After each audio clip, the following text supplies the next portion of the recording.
The Human Cycle by Sri Aurobindo. Chapter 17. Religion as the Law of Life. Here then lies one secret of the divergence between the ancient and the modern, the Eastern and Western ideal, and here also one clue to their reconciliation. Both rest upon a certain strong justification, and their quarrel is due to a misunderstanding.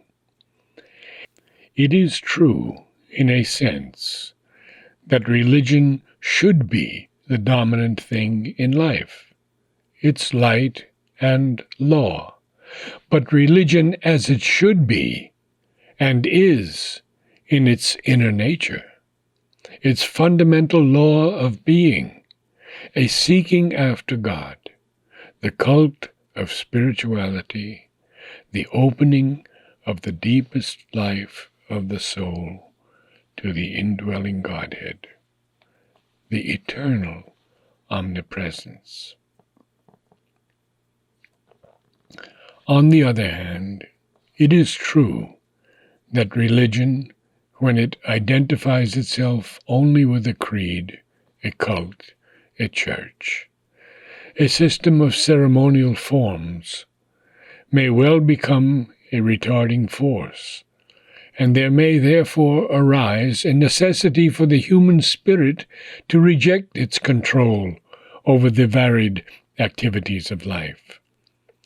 There are two aspects of religion: true religion and religionism.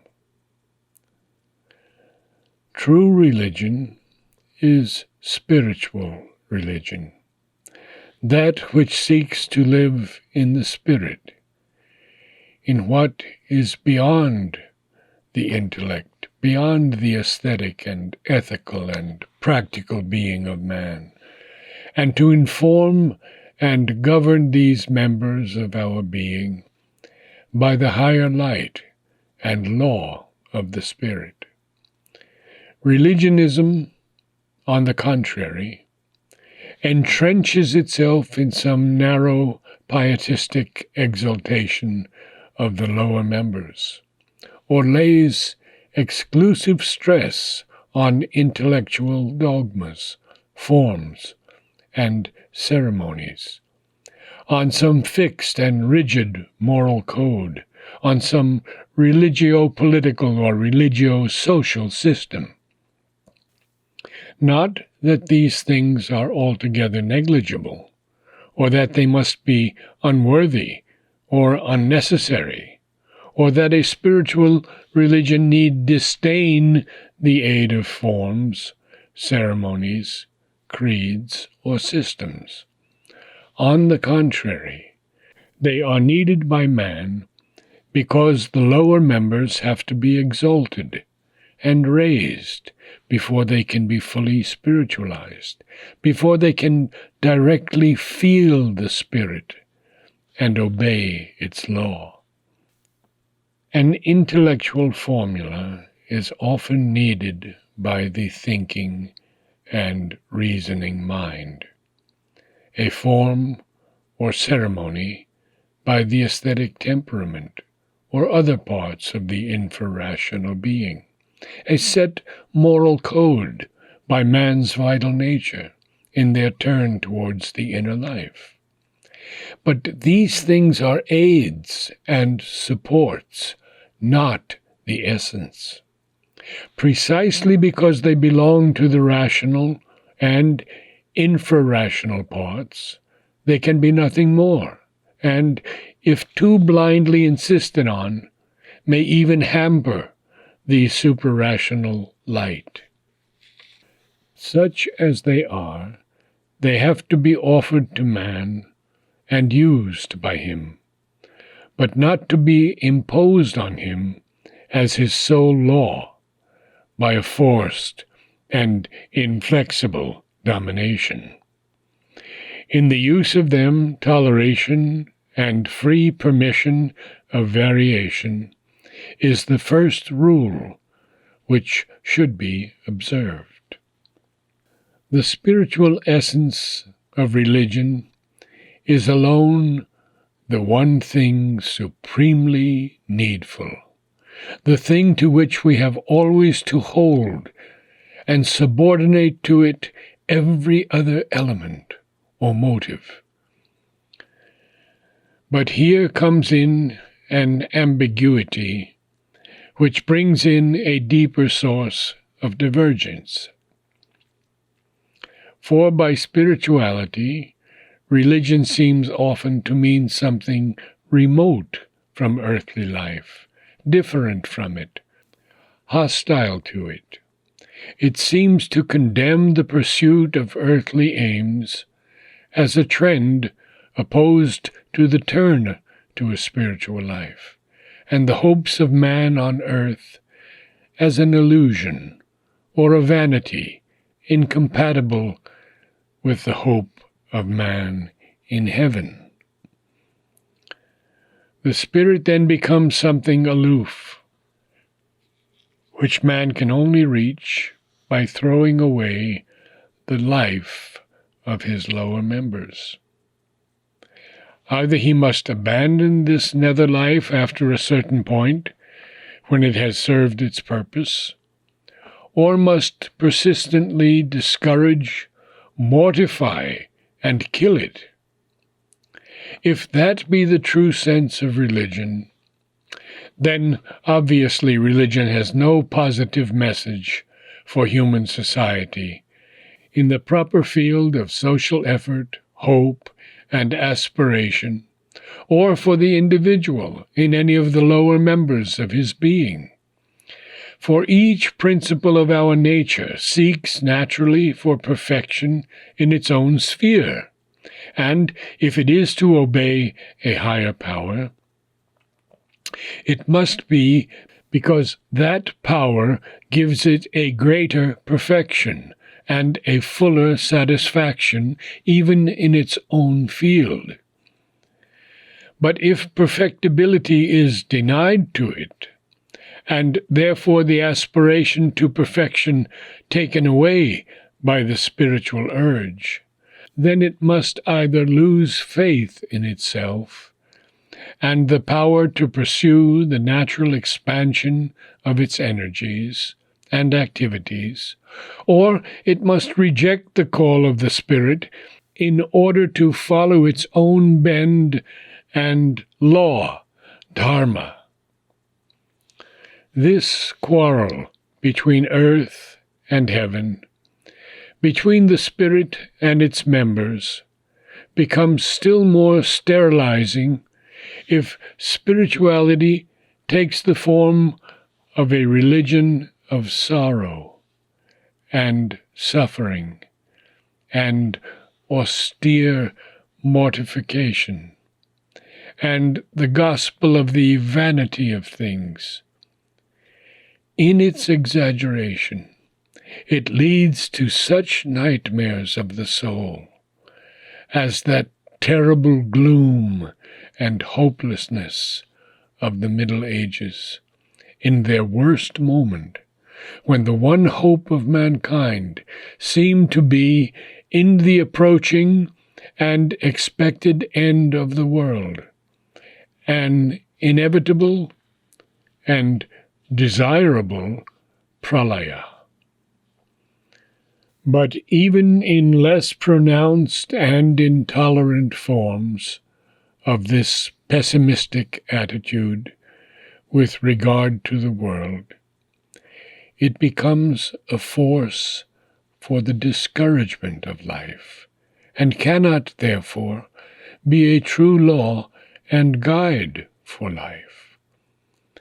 All pessimism is to that extent a denial of the Spirit, of its fullness and power, an impatience with the ways of God in the world, an insufficient faith in the divine wisdom and will that created the world and forever guide it.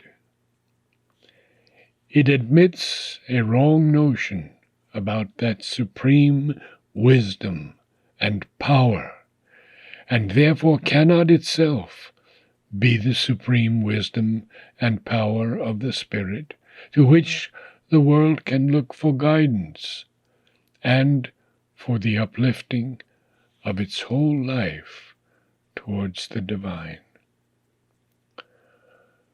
The Western recoil from religion, that minimizing of its claim and insistence by which Europe progressed from the medieval religious attitude through the Renaissance and the Reformation to the modern rationalistic attitude, that making of the ordinary earthly life our one preoccupation, that labor to fulfill ourselves by the law of the lower members, divorced from all spiritual seeking, was an opposite error. The contrary, ignorant extreme, the blind swing of the pendulum from a wrong affirmation to a wrong negation. It is an error because perfection cannot be found in such a limitation and restriction, for it denies the complete law of human existence, its deepest urge, its most secret impulse. Only by the light and power of the highest can the lower be perfectly guided, uplifted, and accomplished. The lower life of man is in form undivine, though in it there is the secret of the divine, and it can only be divinized by finding the higher law and the spiritual illumination. On the other hand, the impatience which condemns or despairs of life or discourages its growth because it is at present undivine and is not in harmony with the spiritual life, is an equal ignorance. Andam tam. The world-shunning monk, the mere ascetic, may indeed well find by this turn his own individual and peculiar salvation, the spiritual recompense of his renunciation and tapasya, as the materialist may find by his own exclusive method the appropriate rewards of his energy and concentrated seeking. But neither can be the true guide of mankind and its lawgiver. The monastic attitude implies a fear, an aversion, a distrust of life and its aspirations, and one cannot wisely guide that with which one is entirely out of sympathy, that which one wishes to minimize and discourage. The sheer ascetic spirit, if it directed life and human society, could only prepare it to be a means for denying itself and getting away from its own motives. An ascetic guidance might tolerate the lower activities, but only with a view to persuade them in the end to minimize and finally cease from their own action. But a spirituality which draws back from life to envelop it without being dominated by it does not labor under this disability. The spiritual man who can guide human life towards its perfection is typified in the ancient Indian idea of the Rishi. One who has lived fully the life of man and found the word of the supra-intellectual, supramental, spiritual truth. He has risen above these lower limitations and can view all things from above. But also he is in sympathy with their effort and can view them from within. He has the complete inner knowledge and the higher surpassing knowledge. Therefore, he can guide the world humanly as God guides it divinely, because, like the divine, he is in the life of the world and yet above it. In spirituality, then, understood in this sense, we must seek for the directing light and the harmonizing law, and in religion only in proportion as it identifies itself with this spirituality. So long as it falls short of this, it is one human activity and power among others, and even if it be considered the most important and the most powerful, it cannot wholly guide the others. If it seeks always to fix them into the limits of a creed, an unchangeable law, a particular system, it must be prepared to see them revolting from its control.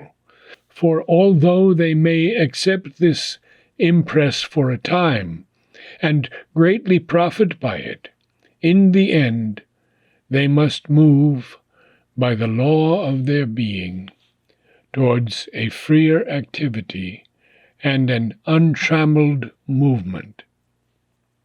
Spirituality respects the freedom of the human soul, because it is itself fulfilled by freedom. And the deepest meaning of freedom is the power to expand and grow towards perfection by the law of one's own nature, Dharma. This liberty it will give to all the fundamental parts of our being. It will give that freedom to philosophy and science, which ancient Indian religion gave, freedom even to deny the spirit, if they will, as a result of which philosophy and science never felt in ancient India any necessity of divorcing themselves from religion, but grew rather into it and under its light. It will give the same freedom to man seeking for political and social perfection, and to all his other powers and aspirations. Only it will be vigilant to illuminate them, so that they may grow into the light and law of the Spirit, not by suppression and restriction, but by a self-searching, self-controlled expansion, and a many-sided finding of their greatest, highest, and deepest potentialities.